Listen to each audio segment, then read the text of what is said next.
Welcome to one of the last shows you will see this year on this channel. Working title, The Suckiest Things to Happen in Gaming in 2016, which was shortened to The Biggest Disappointments in Gaming of 2016. Or whatever the title says, by tradition I never get them right. This is a show dedicated to all the things in 2016 that sucked about gaming. Now, to a lot of people, 2016 itself sucked. It was a bad year.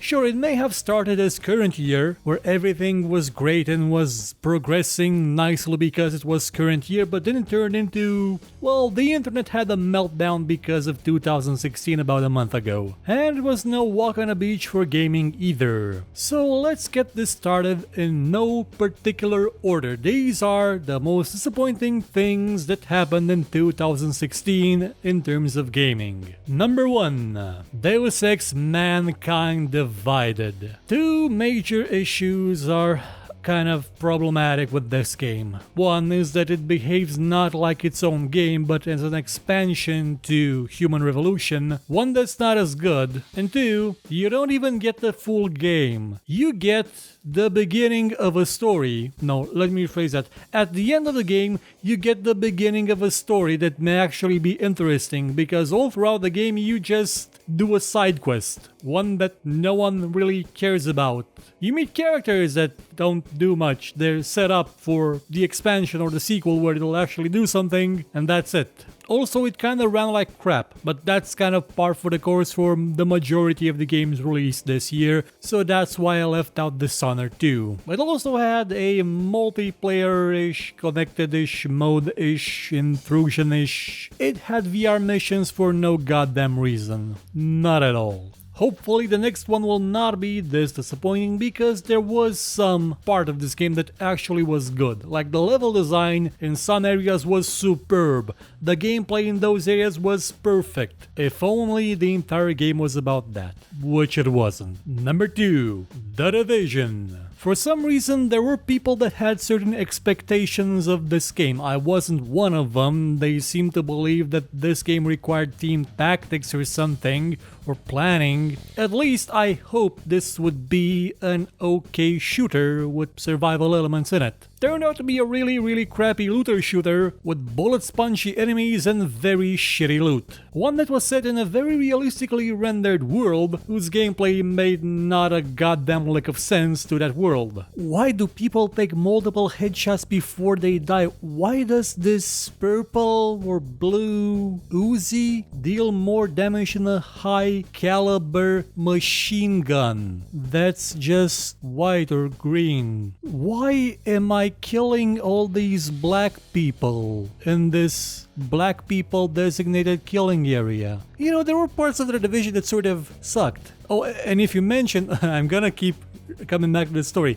If you mention that the Division had kinda crappy, boring mechanics where you just hid behind cover and shot at things till you got bored, you would be called a COD fanboy, a Call of Duty fanboy, by one of the employees at Ubisoft. But there is some silver lining to this. The Division is getting better because they added a survival mode which actually lets, the environment push back. It makes cold actually kill you. It makes the whole survival aspect existent, which there wasn't actually any in the release version. Number 3. No Man's Sky. Oh my god, where to start with this clusterfunk? This game was hyped to no end by the developer who just laughed and answered yes whenever somebody asked them about a feature, to Sony for blasting this all over the place. They got Sean Murray to present the game on the Colbert Report. What kind of indie game has that kind of budget? None when it comes to marketing. None whatsoever. The only other game that was on Colbert, well, the old Colbert Report, not the late show Colbert Report, was Will Wright's Spore, which makes this kind of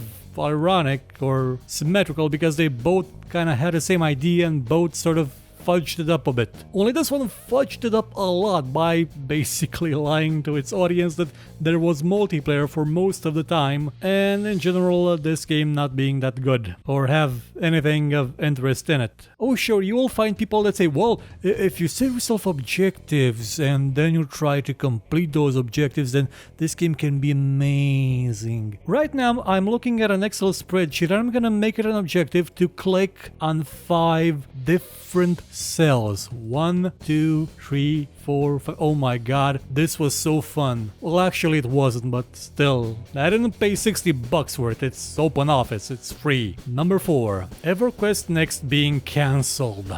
So EverQuest Next, the MMO, they don't have actually had money behind it. They don't have revolutionized what we see as an MMORPG. One where mobs don't just stand around doing nothing, they have a purpose to them. They're part of an ecosystem. They exist there because they have to be there, because they couldn't be somewhere else, because the reason why they're there is there. It's gonna be an MMO so goddamn interesting. And again, with money behind it. There's a lot of really interesting MMOs being developed by all sorts of people, but without money behind them, like loads of goddamn money behind them, they're gonna fail, they're gonna crash, they're gonna go kaputski. They're never gonna be polished enough to actually be fun or have all the features promised implemented into them. So if you ever complain about Star Citizen not being yet done, yet having over 100 million in funding, stop having opinions about video games, you don't understand anything. And EverQuest Next was cancelled, so yeah, I know there may be others trying to do the same thing, but again, without the support of something big behind them, which Daybreak wasn't as big as it used to be when it was SOE, yeah, you're not gonna see a game like this one try to come up in a big way again, in a big way, polished, actually functional way anytime soon, and that's kind of bad. Number 5, the Diablo 1 remake. To celebrate so many goddamn years of Diablo, Blizzard decided to announce a seasonal event in Diablo 3 where they remake the dungeons of Diablo 1, some of them, with some of the bosses, with some of the graphics, some of the controls too, and none of the actual charm of Diablo 1. Instead of remastering Diablo 1, at least putting it back on sale in the original version, giving it to the people at GOG and saying, hey you, make it work, we're lazy. They just built a dungeon in Diablo 3, reskinned a couple of the enemies, and changed their AI a bit. Yay! No Tristram, no dialogue, no story, and none of the same feeling that Diablo 1 had, which made it oh so very fun to play and so immersive back in the day. Because why would they?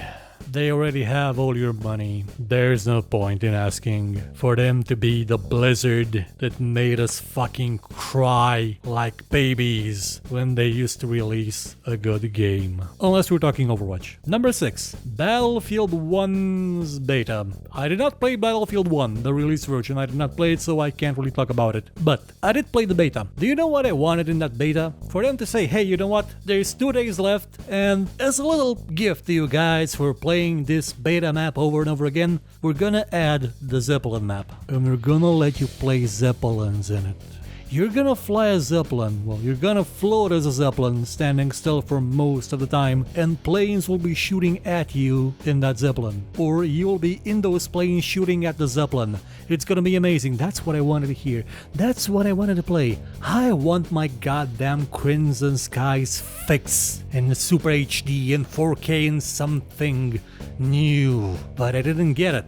And also, it turns out that the Zeppelin is something that comes up for the losing team near the end of the game, so it's not really that much of a feature. They could have Crimson Skies it to the end and put 2 Zeppelins in there, and you could launch from them, and you could fly planes, and you could fight with them, giant airships, battles in the sky. Oh sure, that wouldn't be realistic to World War I, but nothing in Battlefield 1 was realistic to World War I at all. Speaking of which, number 7, Electronic Arts Titan failing Titanfall 2. I've played the multiplayer of Titanfall 2. Correction, I played mostly Angel City because the rest of the maps were kind of meh, and I kinda hated them not letting you keep the smart pistol from the first one as an actual actual weapon, though it is still there as a buff you can use. One that you can unlock once you get a couple of points, not necessarily level 49, which was kind of okay. Still wish it was a weapon, but eh. And I've heard that the single player is quite nice. Puts up incredibly heavy emphasis on platforming and not really does much with it, but it was above average at least. And the game is failing hard because Electronic Arts, in their electronic artsiness, decided to sandwich this game between Battlefield 1, the one they promoted every goddamn where,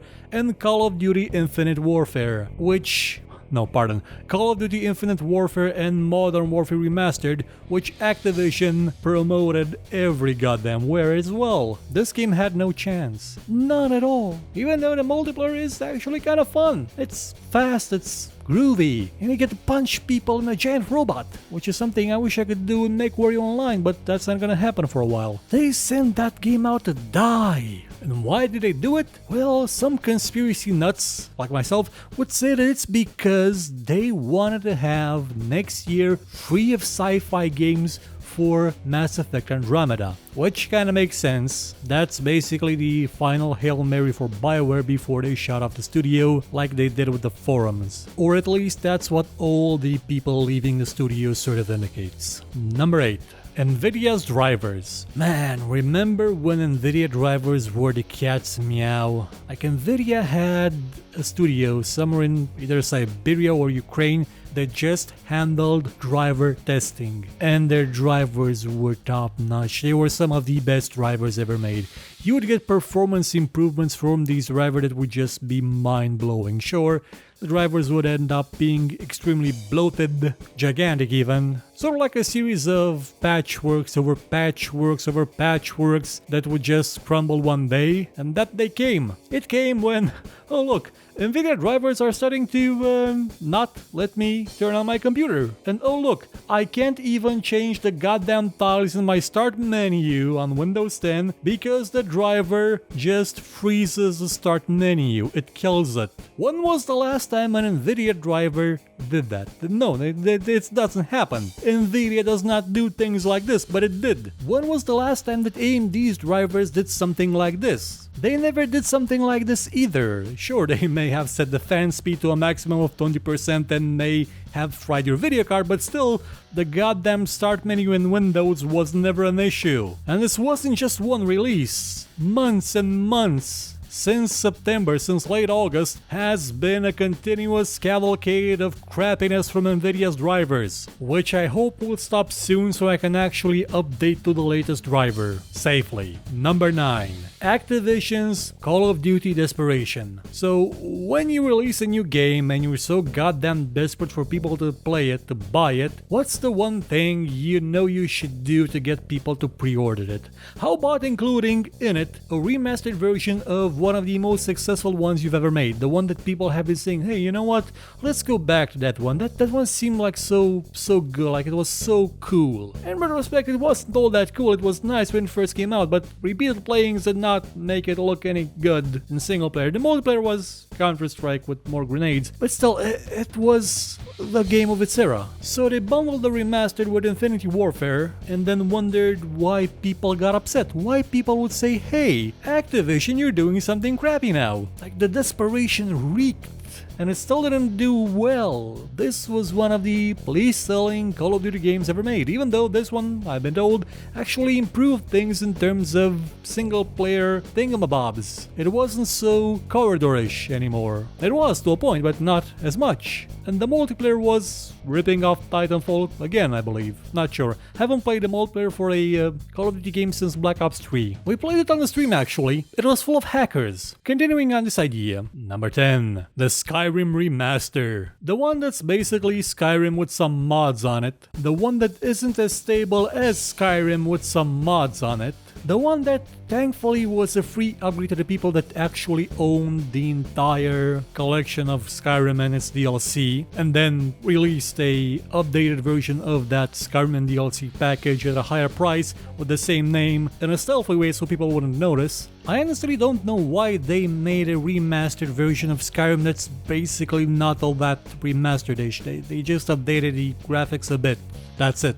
Oh yeah, I do know. Money. Lots of money. An amazing amount of money because, you know, new platforms, new consoles. Why wouldn't they? Why wouldn't they remaster a game from 2011 without improving upon it in terms of gameplay at all for massive amounts of money? Oblivion and Morrowind would have taken more work, a lot more work, more dedication, actually caring, which is something that Bethesda doesn't do all that much for its internal games anymore, especially the Elder Scrolls series. But hey, at least they gave it for free to the people that own the whole thing in the first place. On PC and console, people tend to get screwed over non-stop. Number 11. Mirror's Edge Catalyst. You forgot this one was even released, didn't you? You just plain forgot. You had no idea it came out. Why would you? Everybody forgot about it. It just vanished. They released what essentially is a remake, a reboot of Mirror's Edge after just one game. One game that was actually goddamn good. They released this, which was kind of the same game at parts with the same level design. It was more of an homage though at that point, and missing most of the idea of the original. The one where you could go wherever you wanted in a level. They just made a giant ass level with very narrow, predefined ways you could traverse. If you want to ruin an open world game with parkour in it, limit like hell the places you can actually use to traverse from one region to another. They killed it. It had so little of the poetry of the first one. It had basically nothing to it. It was sort of like a vanity project for someone that didn't understand why the first one was so good, why people liked it, which kind of explains a lot of Electronic Arts design choices in general. Number 12. Metal Gear Survive. I was gonna play the Fuck Konami theme song, but you know it already, so let me understand this correctly. You instead of finishing MGS, instead of maybe launching a DLC, a paid one, which we would buy, that would finish up the Phantom Pain with at least the last mission where you get back Sahala, the Metal Gear. Not even Chapter 3 in its entirety, just that last mission.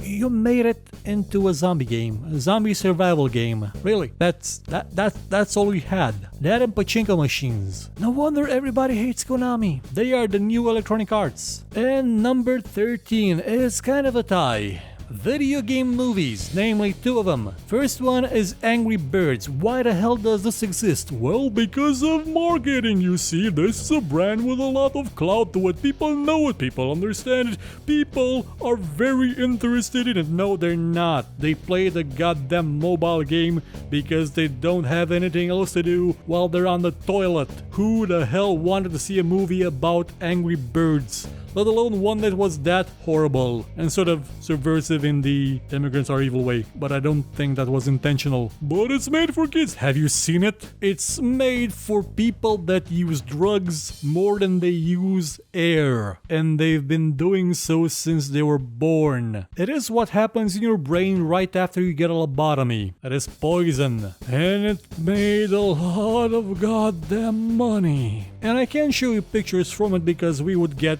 murdered in the YouTube copyright thingamajig. Even though this would be commenting on a trailer, we would get so goddamn murdered. And the other movie was Warcraft. This movie looked fantastic, like visually it was superb. As a movie, it sucked major cojones. As a story, the bit where Duratan fights Gul'dan, perfect. Everything else, a complete mess with little sense to it, sloppy ass world building, and some very questionable acting from the humans. The orcs were doing fine, but the humans, they felt faker than the orcs. And again, the story was kind of badly told, badly edited, badly put together, and they based it on the books, not the games, which made it suck even more. Well, that would be it for the 13 suckiest, most disappointing things in gaming in 2016. Why 13? Because 13 is a symbolic number for unluckiness, for misfortune. But tomorrow we're gonna have the last show of the year with the most awesome gaming things of 2016, or the best things in gaming of 2016, or the most awesomest, bestest things of gaming in 2016. I still have no idea what to call it. See you then. Goodbye. Thank you for watching this show. If you enjoyed it, please consider watching some of our other videos and maybe sharing them or giving a thumbs up if you feel like it. And if you really liked what you saw, please check out our Patreon page. For just $1 a month, you could help us make much better shows and get some rewards in the process. Or you could consider buying my book called Tale of Doom. Volume 1 is out now and available for just $2. And as always, if you thought it was horrible, you know where to find me and complain about it.